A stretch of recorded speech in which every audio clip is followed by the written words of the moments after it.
Assalamualaikum warahmatullahi wabarakatuh. Halo, jumpa lagi teman-teman dengan kita kelompok 5 ekonomi manajerial yang akan membahas tentang analisis biaya produksi. Baik, terima kasih teman-teman atas waktunya. Kita mulai dengan pengenalan kelompok, yaitu ada saya Afi Wahyu Andika Putra, dan juga teman-teman saya. Ini ada Nur Afifah, Felicia, Liana, dan juga Nindi. Baik, langsung saja teman-teman, karena kita memangkas waktu, langsung ke pembahasan saja teman-teman. Di sini yang pertama ada biaya produksi, kemudian kedua unsur-unsur biaya produksi, ketiga ada konsep biaya produksi jangka pendek, kemudian yang keempat analisis biaya volume laba, kemudian yang terakhir ada kesimpulan. Ya, jadi di sini ada beberapa materi yang akan kita sampaikan. Jangan bosan-bosan dan tetap semangat untuk menyimak dan juga memahami tentang materi-materi yang kita sampaikan. Langsung saja teman-teman. Ini kita mulai dari latar belakang, yaitu setiap keputusan manajerial harus berdasarkan prinsip penalaran rasio biaya terhadap manfaat, disebut dengan benefit cost ratio atau BCR.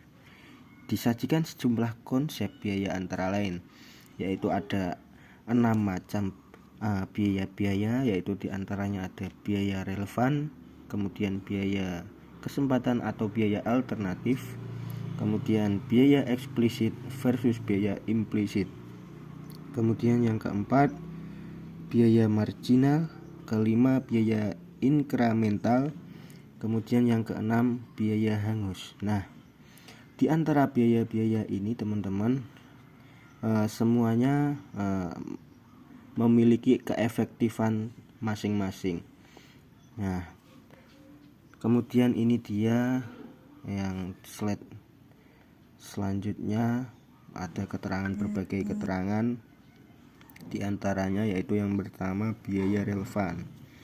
Biaya relevan atau relevant cost ini dapat diartikan yaitu biaya masa mendatang dalam berbagai alternatif untuk mengambil keputusan dan akan melahirkan incremental cost. Kemudian irrelevant cost, pengorbanan masa lampau atau pengorbanan yang tidak berhubungan dengan kebijakan baru. Terus masuk ke keterangan yang kedua, yaitu biaya kesempatan atau opportunity cost. Biaya kesempatan yaitu adalah biaya yang hilang karena memilih alternatif lain. Kemudian yang ketiga, biaya eksplisit versus biaya implisit. Nah, di sini ada dua keterangan, yaitu biaya eksplisit adalah biaya berkas yang dibayarkan kepada pihak ketiga. Gitu. Terus untuk biaya implisit yaitu biaya non kas atau kebalikannya ya. Biaya yang diperhitungkan karena memberikan kontribusi terhadap kegiatan bisnis. Terus kemudian yang keempat ada biaya inkremental atau biaya marginal. Biaya inkremental atau biaya marginal yaitu biaya alternatif di masa mendatang untuk mengambil keputusan. Ini sama dengan biaya relevan ditambah biaya saat ini. Jadi gitu. Terus yang terakhir ada biaya hangus atau sunk cost. Biaya hangus ini yaitu biaya yang tidak mempengaruhi pengambilan keputusan. Terus dilanjutkan dengan materi selanjutnya, yaitu 1. Biaya produksi. Menurut Gasper 1999 sampai 278 menjelaskan bahwa biaya produksi bisa mencapai 70% sampai dengan 90% dari nilai penjualan, yang termasuk kategori biaya perusahaan terdiri dari 1. Biaya divisi pabrik adalah biaya bahan baku langsung, biaya tenaga kerja langsung, dan biaya overhead pabrik. 2. Biaya divisi pemasaran adalah biaya riset pasar, biaya desain dan pengembangan produk, biaya promosi, biaya distribusi, dan diskon. 3. Biaya divisi administrasi adalah biaya kantor pusat atau biaya direksi. 4. Biaya modal adalah biaya utang dan biaya modal sendiri. Dalam kajian ekonomi manajerial dikategorikan menjadi 2, yaitu biaya tenaga kerja wages dinotasikan W dan biaya modal interest dinotasikan R. Biaya produksi yang dinotasikan W kali L plus R kali K atau WL plus RK. Selanjutnya, biaya, beban, dan laba. Biaya atau cost adalah pengorbanan untuk memperoleh manfaat di masa yang akan datang, harta atau aset. Selanjutnya, biaya langsung dan tidak langsung. 1. Biaya langsung atau direct cost adalah biaya yang berhubungan langsung dengan proses produksi. 2. Biaya tidak langsung atau indirect cost adalah biaya yang mendukung kelancaran proses produksi.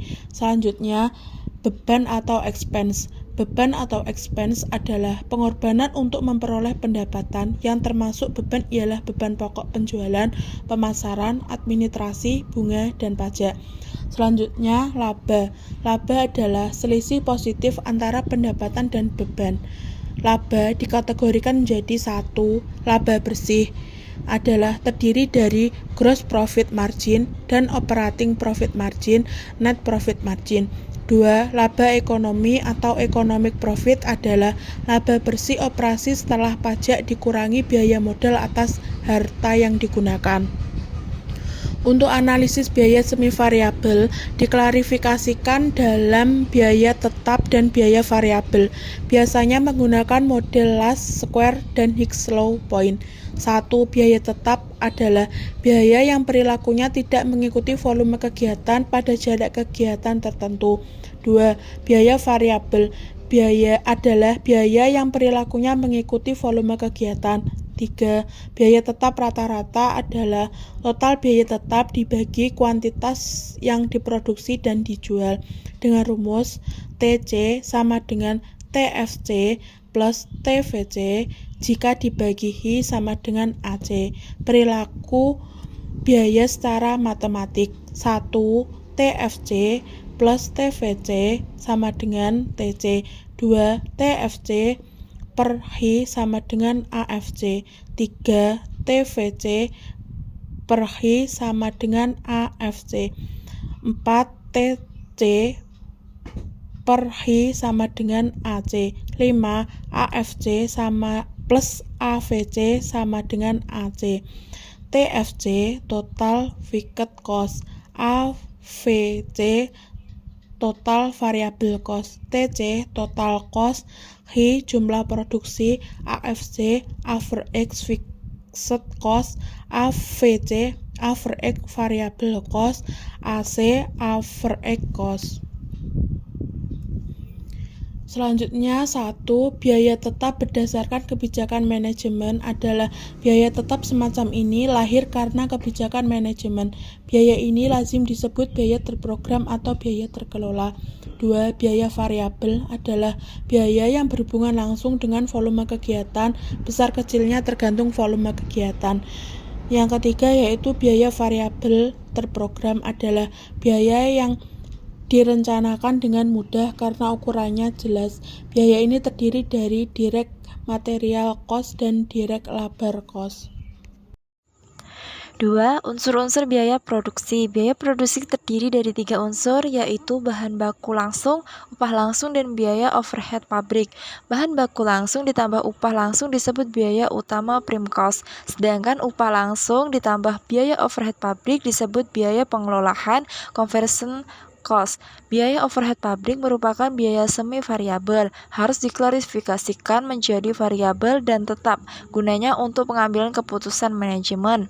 Tingkat leverage operasi dari Yield of Operating Leverage atau DOOL ialah seberapa besar pengaruh teknologi yang digunakan yang melahirkan biaya tetap terhadap laba operasi. Formula tingkat leverage operasi adalah tingkat leverage operasi sama dengan margin kontribusi per laba operasi.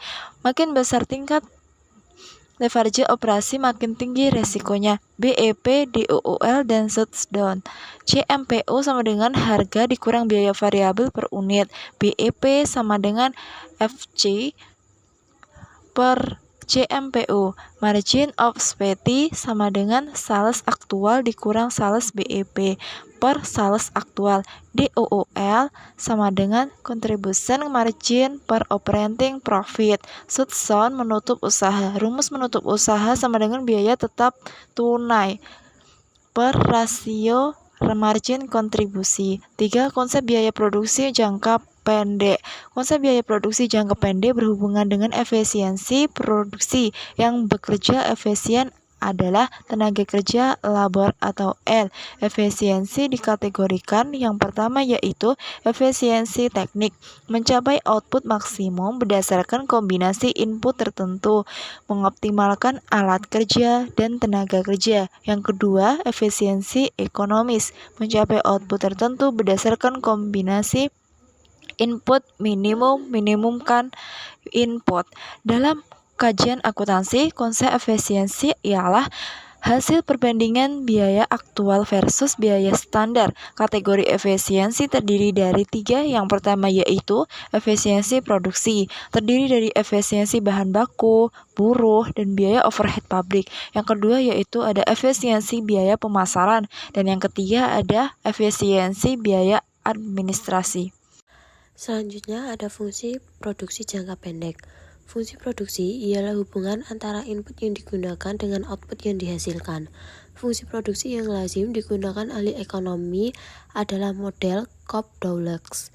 Produksi jangka pendek yang dipertimbangkan hanya input variabel yang dinyatakan dalam bentuk bersamaan, yaitu dengan rumus Q sama dengan delta dikali L pangkat beta, di mana Q jumlah yang diproduksi, delta adalah konstanta intercept, lalu beta merupakan elastisitas output tenaga kerja, lalu L adalah input tenaga kerja yang digunakan atau variabel bebas. Berikutnya, konsep elastisitas labor EL dapat dinyatakan sebagai berikut.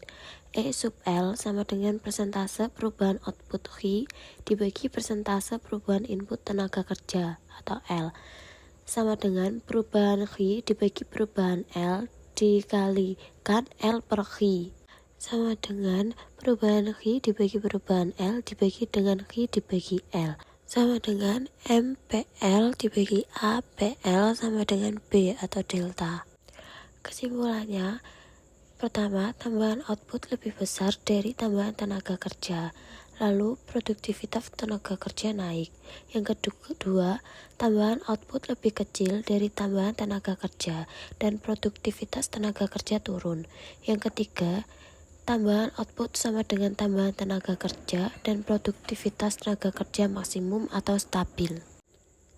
Elastisitas labor yaitu pengaruh labor terhadap jumlah yang diproduksi atau Q disajikan dengan persamaan sebagai berikut.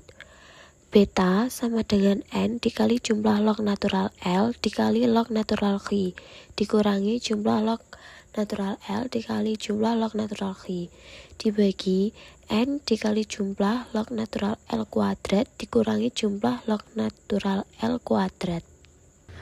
Berikutnya adalah indeks efisiensi produksi. TAU sama dengan rata-rata log natural Q dikurangi beta dikali rata-rata log natural L.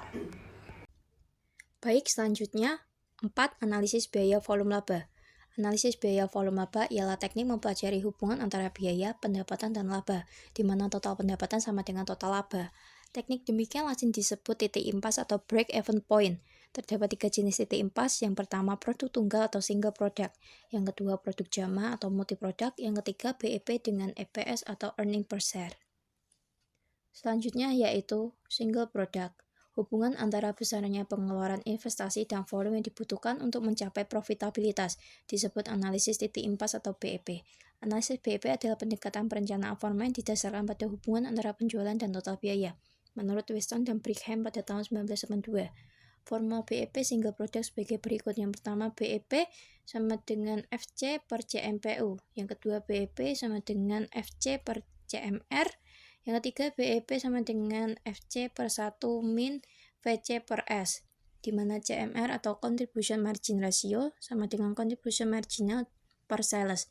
CMPU atau Contribution Margin per Unit sama dengan Price dikurangi Variable Cost. FC sama dengan Fixed Cost. VC sama dengan Variable Cost. S sama dengan Sales. Margin Safety. Formulanya sebagai berikut. Margin of Safety sama dengan Sales Actual dikurangi Sales BEP per Sales Actual. Selanjutnya, multi product. BEP sama dengan Total Fixed Cost per Average Contribution Margin per Unit. Selanjutnya yaitu kesimpulan. Pertama, dalam ekonomi manajerial, setiap keputusan mempertimbangkan rasio manfaat terhadap biaya benefit cost ratio atau BGR. Berbagai konsep biaya meliputi biaya relevan, kesempatan, eksplisit, implisit, marginal, incremental, dan biaya hangus. Biaya diklasifikasikan sebagai biaya tetap, biaya variabel, biaya langsung, biaya tidak langsung, dan biaya semi variabel. Kedua yaitu biaya produksi mencakup 3 unsur utama, yaitu bahan baku langsung, upah langsung, dan biaya overhead, yang membentuk biaya utama atau prime cost dan biaya pengolahan atau conversion cost. 3. Dalam jangka pendek, efisiensi produksi bersifat teknis dan ekonomis untuk mengoptimalkan input. Yang keempat, analisis biaya volume laba digunakan memahami hubungan biaya, pendapatan dan laba, serta menentukan titik impas atau break-even point guna mendukung pengambilan keputusan. Terima kasih, sekian presentasi dari kelompok kami. Apabila ada kekurangan kami mohon maaf. Wassalamualaikum warahmatullahi wabarakatuh.